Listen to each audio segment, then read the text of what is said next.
Bonjour et bienvenue sur la chaîne de la palette de la Merlette. Je m'appelle Valentine, je suis artisan fabricant d'aquarelle et aquarelliste. Sur ma chaîne YouTube, je vous propose des tutoriels pour les débutants à l'aquarelle, mais également des process créatifs en vidéo.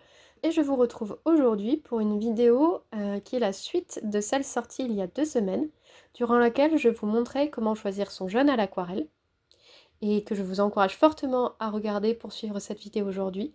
Après, ce n'est absolument pas obligatoire parce que de toute façon, la vidéo du jour reprendra peut-être quelques éléments vus la dernière fois.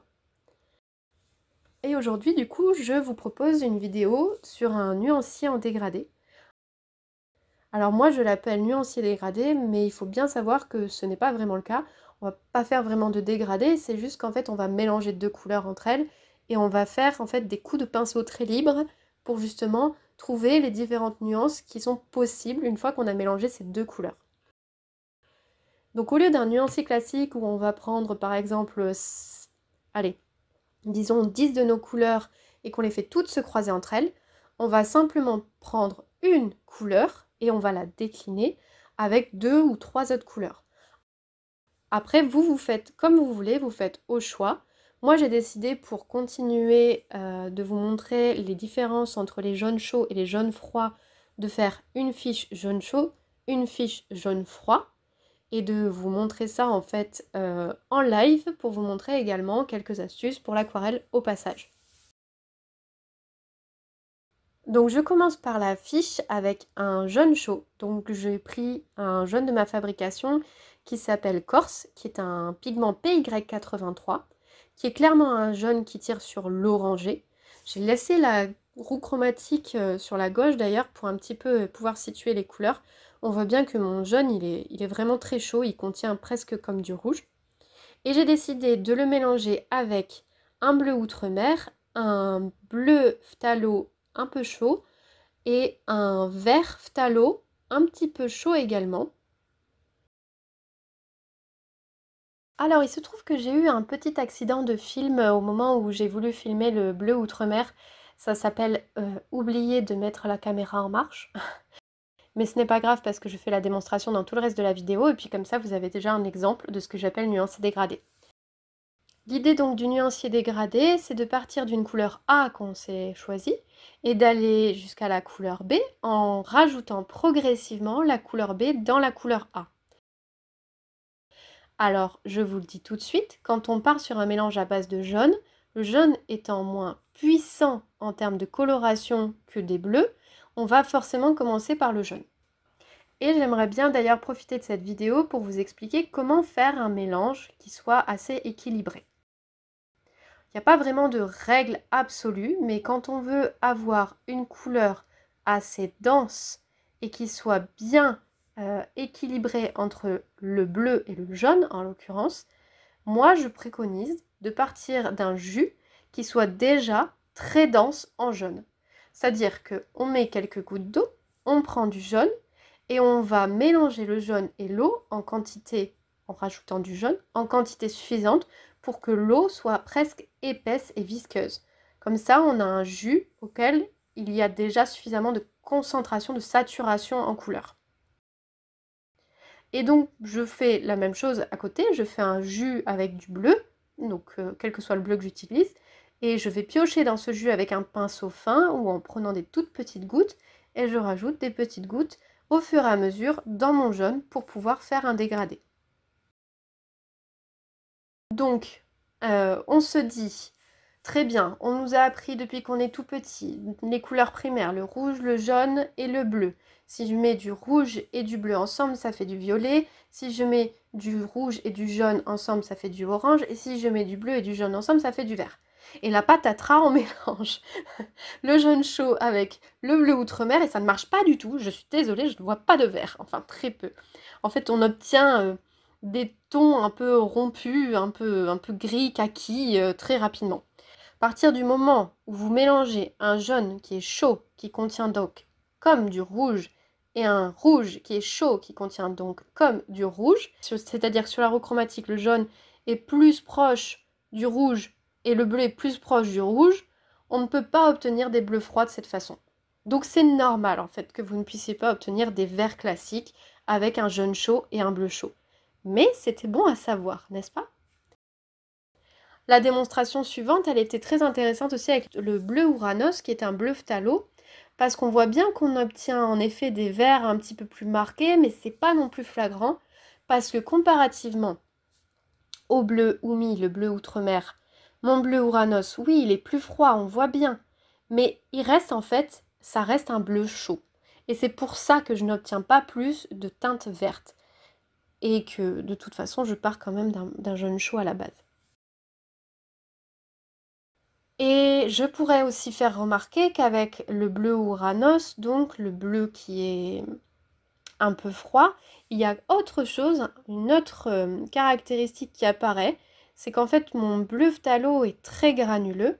Si vous ne savez pas ce que c'est la granulation, j'ai fait une vidéo à ce sujet, je vous mets le lien en haut à droite. Et comme le bleu, il est très granuleux et que j'ai fait un jus avec quand même un peu d'eau dedans, et ben les deux couleurs ont tendance à se séparer. Et ça aussi, c'est super intéressant à savoir quand on a décidé de faire des mélanges à l'aquarelle, c'est que si on en a un qui granule, ben le mélange va avoir tendance à se séparer ensuite sur le papier. Et le beau vert qu'on avait au départ, et ben il finit par disparaître entre des verts et des taches et des jaunes et tout ça. Et c'est très très beau si on a décidé d'avoir ce résultat. Mais si on ne le sait pas, on est souvent très déçu.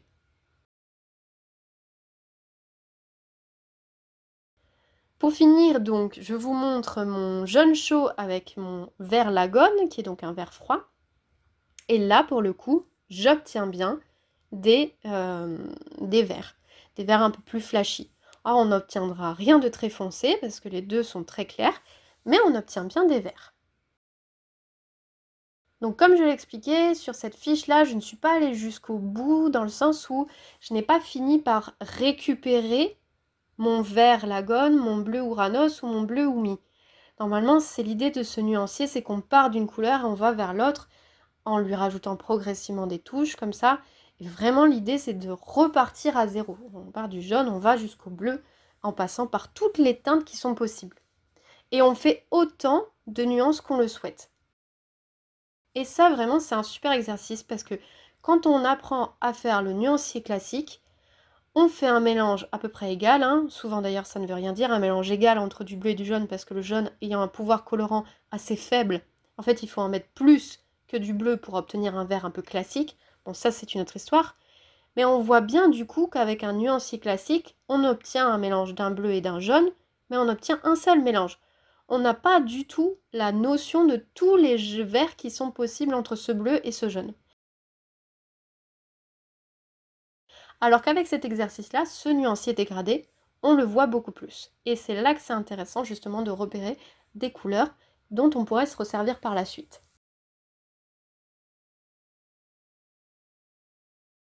La deuxième petite fiche que j'ai proposé de vous montrer et que je vous encourage à faire, évidemment, hein, tout ça c'est je blablate, mais prenez vos pinceaux et faites la même chose que moi, hein. J'ai déjà donné dans la précédente vidéo sur les jaunes chauds et les jaunes froids le matériel nécessaire et également quelques conseils sur le crayon pour faire la trace d'opacité. D'ailleurs, je n'ai pas du tout parlé du papier, mais moi je suis sur un papier cellulose classique. C'est d'ailleurs pour ça que parfois ma couleur n'adhère pas correctement dès la première pose.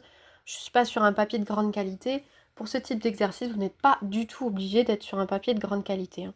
L'idée, c'est plus de découvrir les couleurs. Si vous êtes plus au stade de la découverte, le papier cellulose suffit largement.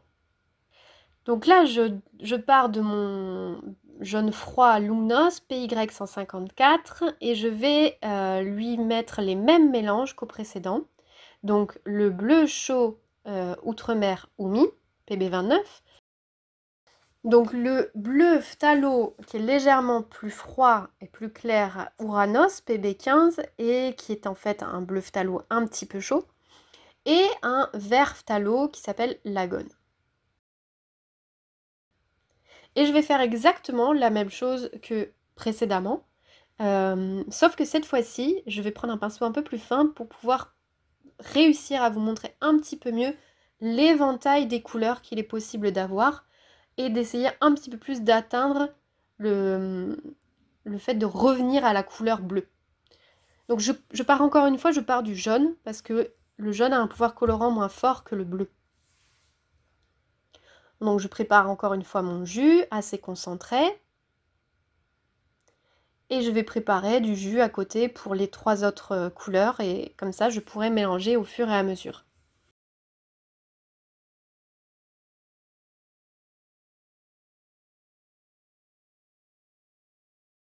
Alors peut-être que je suis allée trop vite sur mes mélanges avec le bleu outre-mer, mais j'ai eu l'impression que j'avais rapidement passé des verts très clairs, des verts un peu printaniers.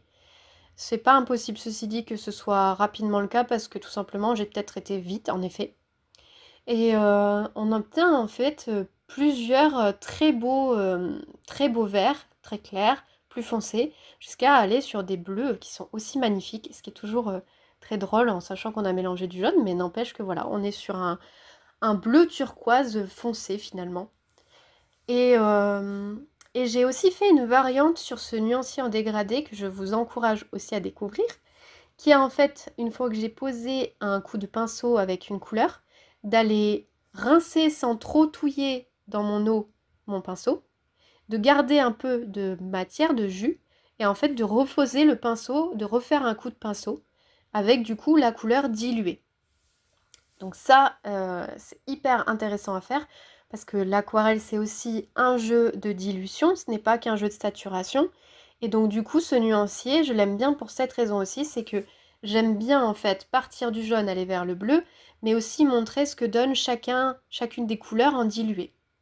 Et vous verrez que je me suis amusée à un moment donné dans mes mélanges à même revenir vers le jaune, puisque c'est possible, il n'y a pas de règle, hein, et que je trouve le résultat vraiment très très joli quand on fait ça aussi. On dirait presque des objets décoratifs tellement c'est beau, c'est nuancier en dégradé. Donc ça ne vous étonnera pas, maintenant que vous avez un petit peu compris le jeu des températures, si vous voyez bien qu'avec mon bleu Uranos, mon bleu phthalo un peu plus clair, j'ai plus de nuances en fait claires de vert, puisque ben, déjà c'est une couleur bleue plus claire et en plus elle est un peu plus froide que la précédente, donc j'obtiens beaucoup plus de vert. C'est très intéressant. J'ai toujours la même caractéristique après de granulation du bleu Uranos qui fait que j'ai pas mal de mes mélanges qui se séparent. C'est déjà le cas d'ailleurs aussi sur le bleu outre-mer, hein. Ce sont tous les deux des couleurs, ce sont toutes les deux des couleurs qui granulent. Ce qui fait qu'on voit bien que j'ai des mélanges qui sont en train de devenir kaki et bleu au-dessus. J'aime bien aussi constater qu'il y a moyen d'avoir des jaunes verdâtres, donc de rester sur du jaune, mais du jaune qui tire un peu vers le bleu. Je trouve ça très sympa. De la même façon que vers la fin du nuancier, quand je reviens vers le bleu, on obtient des turquoises qui sont vraiment très beaux et qui font vraiment très envie. Enfin, moi j'aime beaucoup le bleu, donc ça me plaît beaucoup. C'est ces turquoises qu'on obtient. On se rapporte encore une fois à la roue chromatique, hein, donc c'est une de mes précédentes vidéos, je vous ai parlé de la roue chromatique sur l'harmonie des couleurs, je vous remettrai le lien en haut. Et justement, je vous montrais bien que c'était une question de relation entre les couleurs, et que là, bah forcément, si on mélange le jaune et le bleu, on réobtient toute la palette du jaune clair, du vert classique et du vert turquoise. Donc qui va différer du coup selon le jaune et le bleu qu'on utilise. Et donc pour finir avec mon vert phthalo, forcément j'obtiens beaucoup de vert très pétillant, très clinquant. Et je trouve d'ailleurs très, très intéressant de me dire qu'il aurait presque fallu faire ce nuancier avec un rose, inclure un rose à un moment donné pour vous montrer les tons rompus. Mais je pense qu'on verra ça dans une autre vidéo. En tout cas, si ça vous intéresse, n'hésitez pas à me le dire en commentaire. Donc voilà, les deux comparés, on peut bien constater que quand on a un jaune chaud, presque orangé, il est plus facile d'obtenir des verts kaki, facilement des gris, presque des bruns, des tons un peu rompus finalement. Tandis que quand on est sur un jaune froid avec les mêmes couleurs, on va avoir plus de vert et de turquoise. Alors et rapidement, je vous montre également qu'il est possible de faire la fiche en sens inverse, entre guillemets. Là, je suis partie d'une comparaison avec un seul bleu, le bleu indanthrène. Le bleu indanthrène est donc un bleu assez concentré, assez foncé, qui n'a pas tendance à granuler, et c'est pour ça que j'ai choisi celui-ci. Et j'ai décidé de le croiser avec 3 jaunes de ma fabrication. Donc un jaune froid, le jaune Sérapis, un jaune neutre, le jaune Luminos, et un jaune chaud, le jaune Corse. Et donc je vais vous montrer comment je passe donc du jaune et que j'essaye de retrouver le bleu pour justement faire l'exercice mais en sens inverse, puisque de toute façon le dégradé peut se faire dans n'importe quel sens, ça revient au même. Cependant, je pars encore une fois du jaune, puisque, encore une fois, le jaune a un pouvoir colorant beaucoup moins fort que le bleu, et surtout sur ce bleu-là qui est très foncé. Et c'est là justement que je vous montre qu'on peut revenir en sens inverse sur le nuancier, puisque j'ai rapidement atteint mes bleus, et donc j'ai décidé finalement de repartir en sens inverse et de vous remontrer des verts. Donc avec le jaune Sérapis, il va y avoir un effet de séparation des couleurs qui va se voir au fur et à mesure du séchage de la peinture. Cette fois-ci, donc comme je vous l'ai expliqué, c'est pas mon bleu qui granule, c'est le jaune Sérapis qui est légèrement granulant. Si vous voulez éviter cet effet de granulation, la meilleure chose que vous puissiez faire, c'est déjà d'utiliser un papier avec le moins de grains possible, et surtout en fait de bien concentrer votre couleur, entre guillemets de mettre le moins d'eau possible, que le jus soit bien épais, et sur le papier de mettre le moins de jus également possible. Cependant, c'est un effet qui est très recherché et très intéressant, donc moi j'ai pas cherché à l'annihiler, je trouve que ça fait juste ressortir le comportement naturel en fait des pigments. Je trouve très intéressant de voir qu'avec le jaune neutre, on obtient quelque chose de très varié, des jaunes très lumineux, un peu verts, des verts printemps, des verts foncés, des verts forêts jusqu'au turquoise. Et justement, ben, d'ailleurs, sur ma roue chromatique, c'est ce jaune luminos et ce bleu indentrène que j'ai utilisé pour bien montrer qu'on obtenait un vert printemps, un vert classique et un vert forêt, un vert turquoise, bleu turquoise. Et donc avec mon jaune corse, sans aucune surprise, on réobtient plutôt des verts kaki, des verts un peu rompus du coup. Et je trouve ça très intéressant du coup de retrouver ce qu'on a vu avec les autres bleus, mais qui est beaucoup plus concentré ici puisqu'on est sur un jaune froid, un jaune neutre et un jaune chaud, et qu'on voit clairement qu'on n'obtient pas du tout les mêmes types de verts. Ils sont tous très intéressants, il n'y en a pas un de mieux, mais clairement selon ce que vous allez vouloir peindre, vous n'allez pas avoir le même choix de jaune du coup. Moi j'ai tendance par exemple pour tout ce qui est paysage, naturaliste, on va dire assez réaliste, à me dire que le jaune chaud promet des couleurs un petit peu plus naturelles. Tandis qu'avec des jaunes froids, même le jaune neutre, le jaune que j'appelle neutre mais qui n'en l'est pas vraiment, c'est quand même un jaune un peu froid, mais on obtient quelque chose de plus pétant. Et si on veut du coup peindre avec ces verts-là sur des paysages un peu réalistes, il va falloir rompre un peu ces verts pour pouvoir les casser un petit peu. En illustration jeunesse, de toute façon, moi je ne cherche jamais à reproduire la réalité avec les couleurs, donc je ne me soucie jamais de ce genre de choses. Par contre, c'est exactement ce que j'expliquais dans ma vidéo sur l'harmonie des couleurs. Il est très important pour moi de créer des bonnes harmonies de couleurs, et choisir les couleurs en fonction de leur température, du coup, devient primordial pour pouvoir faire des jolies harmonies. Voilà, on arrive à la fin de cette deuxième partie de la vidéo sur comment choisir son jaune et en l'occurrence comment faire un nuancier dégradé, qui est donc une alternative au nuancier qu'on apprend quand on est débutant et qui permet en fait d'avoir une plus grande étendue de couleurs, un plus grand éventail de couleurs et de se rendre compte des possibilités qu'il existe de mélange au lieu de se dire oh, j'ai un jaune, j'ai un bleu, je peux avoir un vert. Ah non, non. Avec un jaune et un bleu, mes amis, vous pouvez avoir plein de verts. Voilà, j'espère que ça vous aura intéressé. Si jamais c'est le cas, n'hésitez pas à mettre un pouce en l'air.